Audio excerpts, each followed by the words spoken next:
Thank you for joining me on this adventure. Your presence means the world to me. Welcome, everyone, to our latest video where we'll be exploring A Man of Principle. A Man of Principle is a 1984 Colombian drama film directed by Francisco Norden. It is an adaptation of the 1971 novel of the same name by Gustavo Álvarez Gardeazábal. Norden is also among the writers of the film's script. It was screened in the Uncertain Regard section at the 1984 Cannes Film Festival. The film was also selected as the Colombian entry for the Best Foreign Language Film at the 57th Academy Awards, but was not accepted as a nominee. Now, let's shift our perspective and explore plot through a fresh lens, unlocking new perspectives. Leon Maria Lozano is a humble worker and a Colombian Conservative Party member living in Tuluá, Colombia, in a time where liberals ruled following the close 1946 presidential election.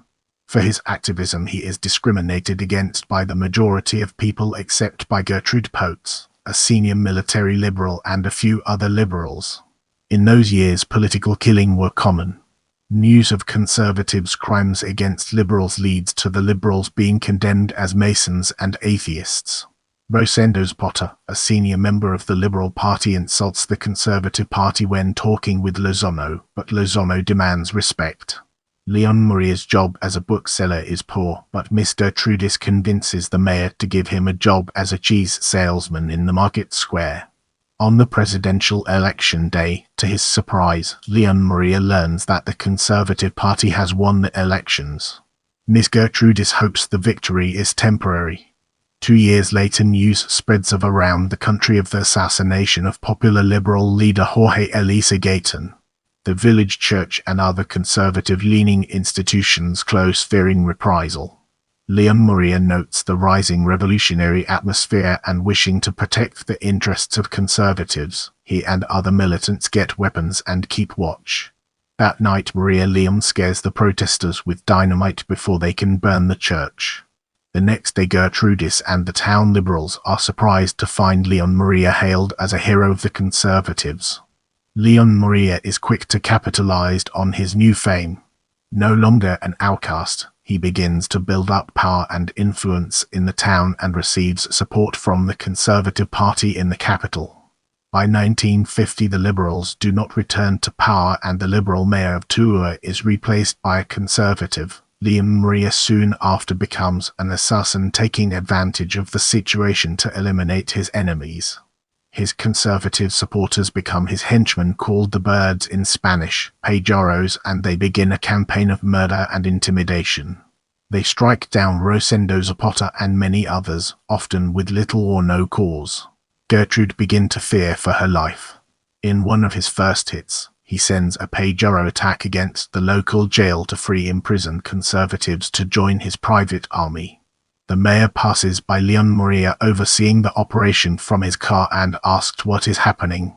The mayor is frightened by this man, but Leon Maria Lozano does not hesitate to criticize him, treating him as a weak and insisting that he should be sponsoring this fight. The mayor disagrees, pointing out that many of the prisoners are common criminals, but he can do nothing to stop Leon Maria Lozano. The Conservative Party reward Leon Maria Lozano by inviting him to Bogotá to show their full support and protection for the continuation of their patriotic mission. Leon Maria has his daughter, who is beginning to fall in love with a local liberal boy, accepted into a prestigious boarding school. Meanwhile, the liberals in Tuluá come together to express concern over the pajaros and the reign of terror. For if the threat is the birds, what we face is a condor, in Spanish, pues si la amenaza son los perros, a lo que nos enfrentamos es a un dor. With this phrase, Gertrude Potts gives Leon Maria Lozano his famous alias. During the wave of killings, the murdered liberals are left in other municipalities to be buried anonymously as NN. All the people are afraid to confess or speak out for fear of being killed by the condor. Leon Maria Lozano, now the condor, is transformed into a sinister and Machiavellian man, not only pursuing the liberals, but anyone who opposes his regime. After being criticized by a journalist, one of the birds travels to the man's office and abruptly shoots him. Later, Leon Maria Lozano is poisoned with a cheese fritter and seems on the verge of death. The whole village comes out to celebrate at night, singing, dancing and shooting off fireworks just outside his house. But the conde doesn't die. After recovering, Leon Maria Lozano orders to kill the musicians who played that night.